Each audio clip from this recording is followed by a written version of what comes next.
Dua anggota TNI yang bertugas di Denmakorem 064 Maulana Yusuf terlibat dalam aksi brutal pengeroyokan yang berujung maut di kota Serang, Banten. Insiden itu juga melibatkan dua warga sipil. Kejadian berawal saat iring-iringan kendaraan yang melibatkan para pelaku tiba di lokasi kejadian, kemudian memicu keributan. Seorang warga yang berusaha melerai konflik justru menjadi sasaran penganiayaan. Korban dipukul berulang kali hingga tidak sadarkan diri. Dalam kondisi kritis, korban sempat dibawa ke rumah sakit, akan tetapi nyawa korban tidak tertolong pada Jumat lalu. Aksi pengeroyokan tidak hanya terjadi di satu lokasi. Setelah melakukan keributan pertama, keempat pelaku berpindah ke sebuah kontrakan di wilayah Cipocok Jaya, Kota Serang, dan kembali melakukan tindakan kekerasan.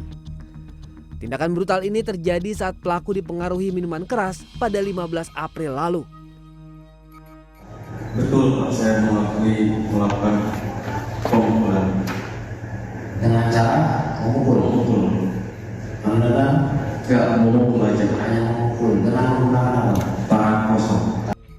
Dan Rem 064 Maulana Yusuf, Brigjen TNI Andrian Susanto pada Senin menegaskan, kedua anggota TNI yang terlibat telah ditetapkan sebagai tersangka dan ditahan di Denpom 34 Serang. Menurut Andrian, penetapan tersangka dilakukan pada 18 April lalu setelah melalui pemeriksaan intensif. Dan Rem juga menjelaskan penanganan terhadap warga sipil yang terlibat dilimpahkan kepada Polresta Serang Kota.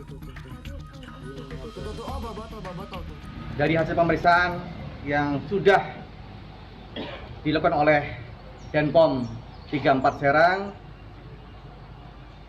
memeriksa ada 9 saksi di TKP 1, kemudian ada 5 saksi di TKP 2. Dari hasil pemeriksaan sudah ditetapkan pada tanggal 18 April kemarin ada 2 anggota TNI yang menjadi tersangka dan saat ini sudah ditahan di kantor Denpom 34 Serang. Dan Rem juga menyampaikan permohonan maaf kepada masyarakat. Proses penegakan hukum akan dilakukan sesuai dengan peraturan yang berlaku. Apabila terbukti bersalah, tersangka akan dijatuhi hukuman sesuai aturan. Adi Mazda, Serang, Banten.